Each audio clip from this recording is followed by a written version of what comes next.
Bonjour les gens! En direct de notre maison en Tunisie. Quasi en direct. Et aujourd'hui, on va vous parler de l'école à la maison. C'est un sujet qui touche beaucoup de monde en ce moment. Donc on s'est dit que on allait vous apporter notre, pas expertise, on n'a pas ce niveau, mais au moins notre expérience. Voilà. D'abord un petit générique. Would you follow me to wonder if you're everything that matters to me, makes me wonder why I can't get over you.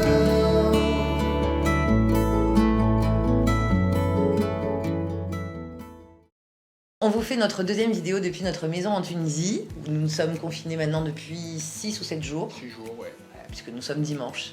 Vous allez avoir cette vidéo demain.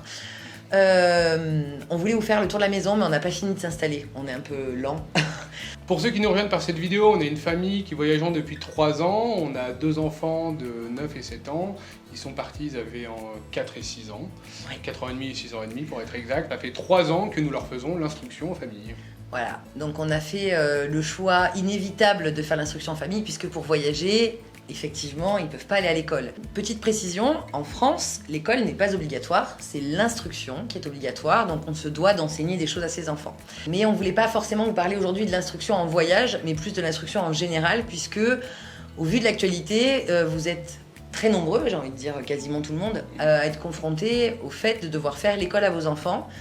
Et ça fait une semaine que sur les réseaux sociaux, on voit beaucoup d'inquiétudes, qu'on reçoit des questions aussi en privé sur comment on fait. Alors, si vous ne l'avez pas vu, on a déjà fait une vidéo sur comment faire l'école en voyage. Là, je vais le mettre là. Mais on ne voulait pas vous parler de comment faire l'école en voyage. On voulait vous parler de comment envisager de devenir le maître ou la maîtresse de son enfant en général et pas forcément lié au voyage. Pour tout ce qui est les enfants en dessous de 6 ans, on se détend. On se détend. C'est que ce qu'il leur faut, c'est du jeu, de l'attention et répondre à leurs questions. Et puis un peu de dessin, un peu de coloriage. Pour ce qui est collège et lycée, nous on n'a pas forcément d'expérience, mais ce sont des enfants qui sont normalement plus autonomes dans leurs exercices, pas forcément dans leurs apprentissages, lycée quand même, mais ils sont plus autonomes, donc c'est pas forcément vous qui allez leur faire cours, c'est plus les aider à trouver les outils pour répondre à leurs questions, parce que je vous avouerai que même nous, des fois, on ouvre le Becherel. C'est ça, si on vous demande comment on résout une fonction logarithmique de x plus 1... On l'a fait, mais il faudrait qu'on se replonge dedans, on ne sait pas encore la faire. Si on vous demande quelle est la formule de je ne sais quel... Pythagore, on l'a tous normalement, mais... Pythagore, même Thalès, est-ce que tout le monde l'a? Pas sûr. Si on fait de la physique-chimie, ou alors s'il y a de la biologie, il faudra peut-être qu'on se replonge dedans, dans les allèles récessives. On a du temps, voilà. temps. Moi, ça va, les allèles. Disons que nous, l'avantage qu'on a de faire leur instruction depuis 3 ans, c'est qu'on apprend en même temps, enfin on réapprend en même temps qu'eux, donc on progresse avec eux et on bosse les leçons quand on en a besoin. Voilà. Ceux qui ont des enfants aujourd'hui qui sont au collège ou au lycée, normalement vos enfants sont plus autonomes sur le travail, donc on s'inquiète pas, ils vont y arriver. Et après, si vous ne savez pas la réponse, vous savez aussi chercher pour répondre à leurs questions. Et puis c'est pas grave. Voilà, en fait, le message de cette vidéo, on va y revenir, c'est que on n'est pas en train aujourd'hui de jouer l'avenir de vos enfants. Voilà, c'est une Au niveau de l'instruction. Oui, au niveau de l'instruction, oui. C'est pas cette période qui va durer peut-être 1 mois, peut-être 2 mois, qui va déterminer complètement de leur avenir en termes d'instruction par rapport à l'éducation nationale. Il faut aussi se rassurer, bon moi j'en ai parlé un peu avec des amis aussi et ma sœur, tous les parents et tous les enfants sont dans la même situation aujourd'hui. Alors vous n'avez pas choisi de faire l'instruction en famille comme nous on a pu le choisir, mais sachez que tout le monde galère. Donc voilà, faut relativiser aussi par rapport à ça. Il est jamais simple de vivre avec nos enfants, expérience vécue depuis 3 ans. Hein. On fait du 24 heures sur 24 avec eux.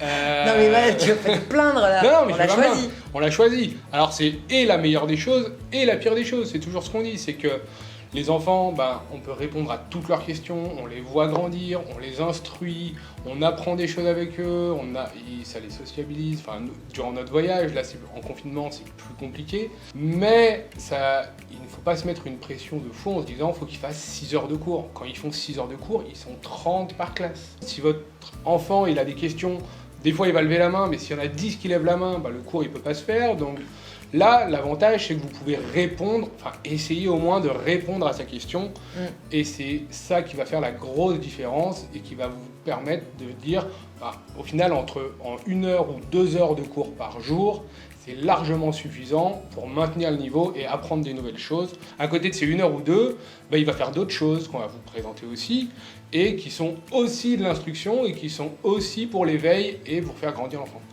Oui, c'est plutôt bien résumé. Ce qu'il faut savoir, c'est que nous, en instruction en famille, on a choisi plutôt le unschooling, c'est-à-dire qu'on fait très peu de formel. On sait aujourd'hui que les instits et les profs envoient beaucoup, alors ça dépend, hein, c'est très instits et profs dépendant, mais vous envoient une charge de travail qui est monumentale. Des retours qu'on a, nous, des familles qui n'ont jamais fait d'instruction en famille, c'est que la charge de travail qui est demandée, elle est plutôt conséquente. Et que vous devez renvoyer les devoirs, ça on comprend cette notion. Maintenant, vous n'allez pas finir en prison parce que vous êtes en retard sur les devoirs. Et le principe, nous, de ces 1 heure par jour, quand on fait, parce qu'on ne fait pas tous les jours non plus, il faut se dire qu'il n'y a pas de samedi, il n'y a pas de dimanche. Là, il va y avoir les vacances de Pâques. Et ce sera aussi du temps de travail qui, normalement, quand on est en année scolaire, n'est pas comptabilisé. Donc, vous pouvez aussi essayer de lisser ce temps de travail en comptant les vacances qui arrivent. Parce que nous l'aurons pas. C'est quand les vacances? C'est avril. Ouais. Voilà. Donc je voulais dire ça. Nos enfants sont en primaire, donc on va plutôt s'intéresser à cette catégorie d'âge-là, mais ça marche aussi pour les plus petits. Et ça marche aussi pour les plus grands, parce qu'ils vont pas faire que de l'école. C'est ça. On se détend. Au primaire, en gros, à la fin du primaire, ce qu'on attend d'un enfant, c'est qu'il sache lire, écrire et compter.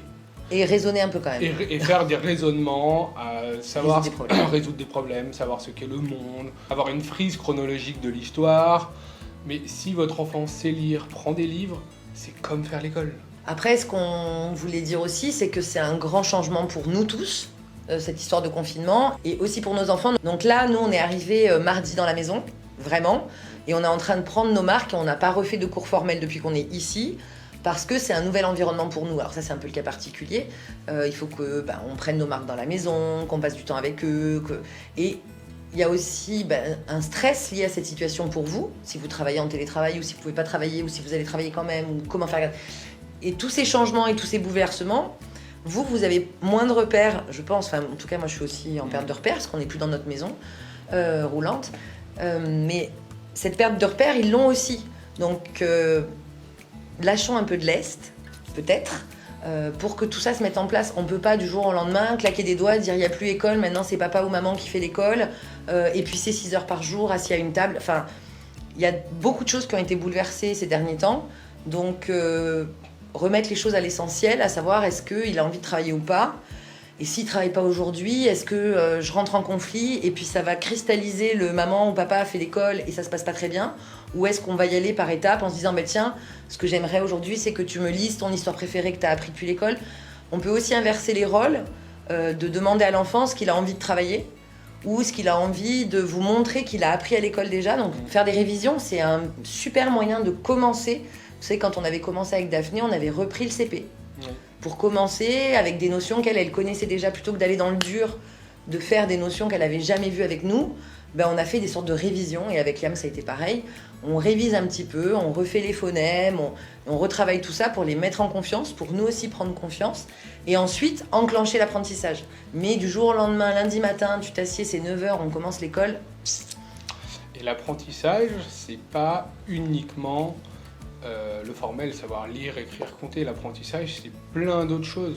Aujourd'hui, avec Internet, on a une possibilité de savoir qui est monumentale. Il y a plein d'applications, de sites, de lectures. En s'amusant, permettent aussi d'apprendre plein de choses. Il y a tous les musées en France peuvent être visités. Si vous n'habitez pas à Paris, par exemple, vous n'êtes jamais allé au Louvre, c'est peut-être le moment de dire avec votre enfant, prendre 1 heure, de dire je vais aller au Louvre et on va aller faire une visite virtuelle du Louvre pour lui montrer. Alors à voir si ça l'intéresse ou pas. Nous, ça fait 3 ans qu'on voyage, on a vu énormément de sites, que ça soit en Irlande, en Grèce, en Italie, même en France. Et à chaque fois, on essaye de leur expliquer ce qui s'est passé à cet endroit-là, à quelle période ça a été, comment est-ce qu'il y avait des rois, est-ce qu'il y a eu des batailles. Quand on est allé voir le site d'Olympie en Grèce, ça a permis de parler de l'Antiquité, de ce qui se passait à ce moment-là. En ce moment, on est en Tunisie, et avant d'être confinés dans la maison, on est allé voir les sites puniques, et ça leur a permis qu'on parle aussi de l'Antiquité et des Romains. et de réaccrocher avec la graisse, mais sans voyager. Au niveau justement de ces ressources, nous on en a trouvé quelques-unes et on vous les listera en barre d'infos. Il y a notamment des podcasts, donc c'est des versions audio de livres pour enfants, donc ça vous permet aussi, si vous êtes en télétravail, de pouvoir souffler et de leur permettre d'aller écouter une histoire, parce que ce n'est pas la même chose de regarder un dessin animé ou de regarder une histoire que de l'écouter, parce que ça appelle à d'autres sphères de l'imaginaire. Donc on vous mettra tout ça en barre d'infos en dessous de ce qu'on a trouvé nous. Et voilà, on entend aussi beaucoup, oui, il ne faut pas les laisser devant les écrans. Donc nous, on a fait le choix de leur laisser des accès aux écrans, alors pas 8 heures par jour, parce qu'on trouve aussi que c'est un outil qui est moderne et qui est important. Donc ils savent se servir d'un ordinateur, ils savent aller rechercher des fichiers, ils savent faire des recherches sur Internet par eux-mêmes. Et il y a des ressources que nous, on utilise déjà depuis très longtemps, qui sont les incontournables. C'est pas sorcier. Il y en a plus de 500. Ah oui. Jamie, Fred et Sabine sont un peu les meilleurs amis de nos enfants. Des fois, ils jouent à faire C'est pas sorcier, c'est assez drôle. Ils apprennent énormément de choses grâce à C'est pas sorcier. Et des fois, ils en regardent tout seuls, nos enfants. Et après, ils viennent nous voir, ils nous font « Ah papa, tu sais... les mouettes et les goélands, je sais toujours pas la différence, mais Daphné, elle s'en rappelle parce qu'elle l'a regardé 2 fois. Là, elle nous parlait des mouches tout à l'heure à un repas, parce que les mouches, elles ont des griffes et des ventouses pour s'accrocher, pour marcher au plafond. Et c'est grâce à C'est pas sorcier qu'ils l'ont su. Voilà. Là, dans le jardin, on a une tortue de terre. Et du coup, ils ont fait « Ouais, attends, on va retourner voir l'épisode sur la tortue de terre. » Donc c'est par thématique. C'est assez intéressant. Alors ça remplace pas l'école, mais en termes de découverte du monde, ça leur apprend énormément de vocabulaire. Et après, on retravaille. C'est-à-dire qu'ils ont regardé l'épisode sur la tortue. Et après, ils ont pris leur papier. Je les ai pas là, ils sont à côté. Ils ont fait un dessin de tortue. On a écrit tortue. Enfin, donc on a retravaillé là-dessus. Et c'est une bonne porte d'entrée pour faire de l'écriture, faire du dessin, faire de la... Voilà.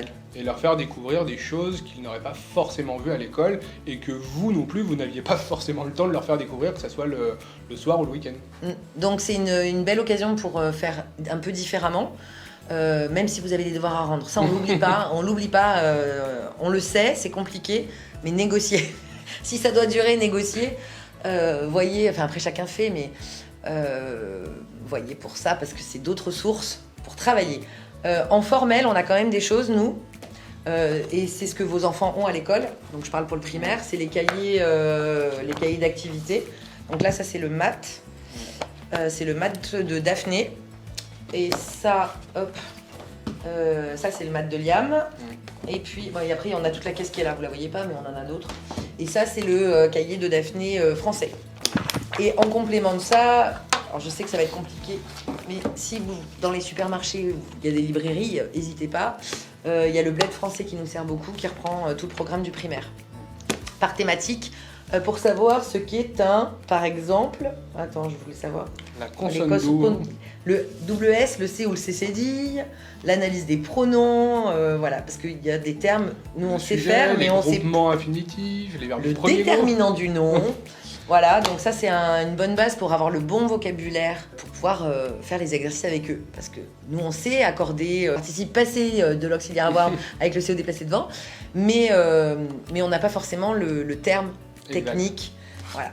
Et ce qu'on fait beaucoup aussi, c'est qu'ils ont tout simplement un petit cahier par thématique où ils vont pouvoir faire leur écriture, reprendre le français, et on a fait le cahier de voyage. Alors vous, ça sera pas le cahier de voyage, ça sera le cahier de confinement, le cahier d'activité, où on va pouvoir, c'est là que je vais aller coller les tortues par exemple. On va pouvoir, alors nous c'est les cartes de ce qu'on a visité, voilà. Ils mettent un petit mot, ils font un petit dessin, on garde des choses dedans à coller. Mais ça peut être le cahier des activités, des coloriages, ça fait aussi partie de l'instruction que de faire des coloriages et de faire du dessin. Et dans l'instruction, quelque chose qu'il ne faut pas oublier, c'est l'amusement. Oui, il faut s'amuser. Il faut s'amuser. Et c'est aussi le moment de prendre le temps pour faire des jeux de société avec ses enfants ou des jeux vidéo, si vous avez... Nous, on n'a rien contre les jeux vidéo et les écrans. écrans. On n'a rien contre les jeux vidéo. On s'est connus dans un jeu vidéo. Voilà, donc après, il ne faut pas en abuser. Si votre fils il fait un numéro 1 sur Fortnite, félicitez-le. Franchement, vous vous rendez pas compte, mais voilà. Minecraft, c'est un super outil pour développer plein de choses. L'imaginaire, parce qu'on peut construire tout ce qu'on veut. Bon, pour moi, c'est très pixelisé, mais... Oui, bon. Mais ne diabolisons pas les jeux vidéo. Non, les jeux vidéo, faut bien sûr mettre des règles, faut pas qu'ils en fassent 8 heures par jour. Je sais qu'avec des ados, c'est pas toujours facile, surtout en cette période. Un petit Mario Kart, ça n'a jamais fait personne. Un petit Mario Kart, et puis alors, faut surtout pas les laisser gagner. Non, quand on joue, c'est sérieux. On joue pour gagner. Bon, donc, ouais, voilà. Donc, les jeux vidéo, pardon. On a les jeux vidéo, on a aussi nous les jeux de société, c'est plus pour les plus petits parce que nos enfants ont entre 7 et 9 ans. On en a pour Donc, nous aussi, parce voilà. que nous, on adore les jeux, même entre nous. Donc là, on a les sardines par exemple. Je sais pas si vous verrez bien, c'est une sorte de memory où on va retourner. Mais on joue tous en même temps, parce que moi, ce qui m'énerve avec le memory, c'est qu'il faut attendre son tour. C'est ça. Donc là, on joue tous en même temps. Ça permet de travailler la mémoire, parce qu'elles se ressemblent beaucoup, mais elles sont toutes uniques. Ça apprend aussi à perdre. Oui, ça c'est important. Après, il y a tout ce qui est la collection ABBA. Voilà. La collection ABBA, c'est des Allemands qui font pas mal de jeux pour justement entre 3 et 9 ans. Si vous en avez ou si vous pouvez essayer d'en avoir, c'est des jeux vraiment sympas pour les enfants pour l'âge de nos enfants. Et après, il y a tout ce qui est jeux de plateau, jeux de cartes. C'est peut-être l'occasion, si vous êtes 4, d'apprendre à jouer à la coinche, au tarot. Nous, on a bridge, au ressorti le rami. jeu de cette famille, je n'en peux plus. Allez, cette famille, au bout d'un moment, c'est assez répétitif quand même. Mais fabriquez, si vous en avez pas, fabriquez le jeu des 7 familles, C'est choisissez ça. une thématique. Alors, on a un jeu de 7 familles sur les cirques et on a un jeu de 7 familles sur les Celtes, les peuples celtes. Où c'est un jeu de 9 familles, donc c'est plus compliqué à 4. Mais rien ne vous empêche, pendant toute la semaine, de fabriquer le jeu sur une thématique. Ça peut être les animaux, ça peut être la plage, Voilà. la famille à la Ça plage, leur la fera famille à faire- la montagne. Ça leur fera faire et du dessin, et de l'écriture, et de la lecture. Et ils auront créé leur propre jeu. Et ça, c'est génial. Donc n'hésitez pas, nous, on l'a eu fait sur le jeu de memory. Donc voilà, vous fabriquez votre jeu et puis après, c'est le plaisir de jouer ensemble à votre propre jeu de cette famille. Moi, je trouve que l'idée est géniale. Donc voilà, c'est un super jeu. Après, qu'est-ce qu'on a en jeu? Nous, on joue à des jeux aussi. Parce que si vous demandez. Ah, les jeux qui se jouent, pour ceux qui sont qu'en duo, on a Tempête sur l'échiquier. Alors, c'est un jeu de. Ça fait beaucoup de bruit, ça. On a le mini-jeu d'échecs de voyage et en fait, c'est des cartes de pouvoir qui se rajoutent au jeu. Et on a beaucoup de jeux aussi, cherchez sur internet, je pense que vous pouvez en trouver, qui se jouent qu'à deux. Parce que nous, c'était notre problématique. Par exemple, les colons de Catane. À la base, c'est un jeu de plateau qui se joue à 4, voire à 6. Et ils ont sorti un jeu de cartes il y a quelques années. Là, on l'a montré aux enfants, parce que c'est quand même pas facile, il faut construire un royaume, etc. Et là, maintenant, ils arrivent à jouer à deux, seuls, sans nous. Yes. Et après, on aura d'autres jeux où on va plus les faire réfléchir, comme le Munchkin, comme... On va commencer là. Après, nous, on a pas mal de jeux de dés aussi, que ce soit le YAM, le 421. Il suffit de chercher sur Internet une grille de YAM, c'est parti. Des devinettes, des jeux de devinettes, c'est facile à mettre en place. Et donc, le jeu fait aussi partie de l'instruction, parce que ça va les faire compter, ça va les faire lire, ça va les faire réfléchir, ça va activer leur cerveau, et en plus, ça va les amuser. Donc, C'est tout bénef. c'est tout bénef, parce que il y a des choses où, par exemple, le Scrabble, ils vont devoir inventer des mots, le Boggle, ils vont devoir compter, faire des multiplications. Enfin, les jeux font aussi partie de l'instruction, et là, en plus, on est confiné avec eux H24. L'occasion d'en profiter pour faire des jeux dont on n'a pas forcément le temps dans la vie de tous les jours. Rien n'empêche non plus de jouer à la marelle. Dans le salon, c'est un peu plus compliqué. Et mais- pourquoi pas? Et Tu pourquoi préviens juste tes voisins de se mettre au yoga. Nous, on y réfléchit là, du coup, puisqu'on marche plus. Et on a l'habitude en visitant, de beaucoup marcher. Et là, la maison a beau être grande, on va commencer à manquer un peu d'activité physique. Et donc, on y réfléchit. Et je vous parlerai bientôt de la méditation, si ça vous intéresse, pour les adultes, mais aussi pour les enfants, parce que c'est quelque chose qu'on pratique avec nos enfants et qui est vraiment un moment très chouette. Que ce soit pas forcément pour le soir, mais ça peut aussi être pour commencer la journée. Donc voilà ce qu'on voulait vous dire. L'idée, c'était de vous rassurer, Oui, c'est surtout ça, en fait, c'est de vous dire de que... vous... Voilà, lâchez un peu, ne pensez pas qu'il faut que vous fassiez vos cours comme ça, Sinon, sinon votre enfant va être bête. Non, c'est pas vrai. Il va pas rater ses Voilà, études, il va pas rater sa vie. Voilà, il ratera pas sa vie, il ratera pas ses études. Que votre enfant, il va découvrir de nouvelles choses, il va s'ouvrir sur d'autres choses grâce au virtuel. Alors accompagnez-le toujours dans le virtuel, c'est Toujours. mieux. Mais voilà, il va peut-être se découvrir de nouvelles passions. Et c'est aussi l'occasion, peut-être, de leur partager vos propres passions. Parce que c'est vrai que vous avez peut-être votre loisir et que vous pouvez plus aller pratiquer à l'extérieur. Pourquoi ne pas lui parler de votre passion, que ce soit le dessin, j'en sais rien, la zumba, la cuisine, c'est aussi un super moment. Prenez le temps de cuisiner avec eux. Vous n'avez pas le temps dans la journée, le temps que vous passez avec eux à cuisiner, ils ont le sentiment vraiment d'avoir passé du temps de qualité avec vous pour préparer le repas. Et du coup, derrière, vous pouvez leur mettre une histoire en podcast ou les laisser aller bouquiner dans leur coin et vous, vous activez en télétravail. Voilà. Et la cuisine, c'est des maths. C'est Ce des qu'on a maths. appris à notre fille. Notre fille nous disait, ouais, je veux faire un gâteau. Il y a un an ou deux. Elle disait, ouais, faire un gâteau. On lui disait, ok, mais va faire le gâteau. Prends la recette. Elle fait, non, mais j'ai pas besoin de la recette, je veux pas savoir, etc. On a fait, ah, ok, vas-y. Elle a fait le gâteau. Il était Immangeable. immangeable. On lui a dit, Daphné, il y a des proportions à respecter. Il faut que tu prennes un tiers, un demi, à prendre les litres, les kilos, les grammes. Ça, c'est aussi de l'instruction. C'est qu'il va lire la recette et vous allez lui poser d'autres questions en lui disant, ah, et bah si on multiplie par 2, et c'est un tiers, est-ce que c'est un demi, un quart? Pour les enfants qui sont en primaire, c'est des notions qu'ils doivent savoir. Et dans la cuisine, c'est vraiment quelque chose qui est tout le temps là. Ouais, et lire l'heure pour savoir quand est-ce que ça va être cuit. Enfin voilà, il y a plein de... En verbalisant les choses, et il y a aussi beaucoup de vocabulaire à apprendre, peu importe le domaine. Il n'y a pas de bon vocabulaire à apprendre et de mauvais. Pourquoi l'instit, elle a une liste de 5 mots à apprendre dans la semaine, ou 10 mots, ou 20 mots? Ça peut aussi être d'autres mots. Et puis plus on a de vocabulaire, plus on a de vocabulaire. Ça avait du sens ce que j'ai dit? Bon, voilà.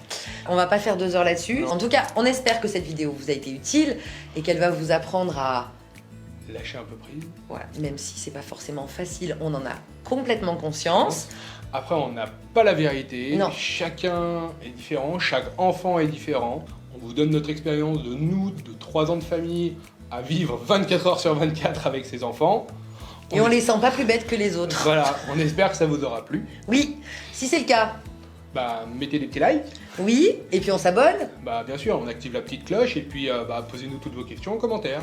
Et demain, on continue la série, puisque en ce moment, c'est une vidéo par jour, du lundi au Au vendredi, dès 8h du matin. Voilà, belle semaine à vous. À très vite. Vite. Des bisous. Ouais, du coup, je peux prendre que toi. Tiens-toi droit. Ça va, t'es bien? Ouais. On est bien? Attends. Oui, Je reviens. je ne bouge pas. Ça fait des mêmes parce qu'on a fait 35 minutes. 35 minutes, ouais, tu vois, je vais couper un peu beaucoup de choses. De toute... Ah, purée, ça m'énerve cette mouche.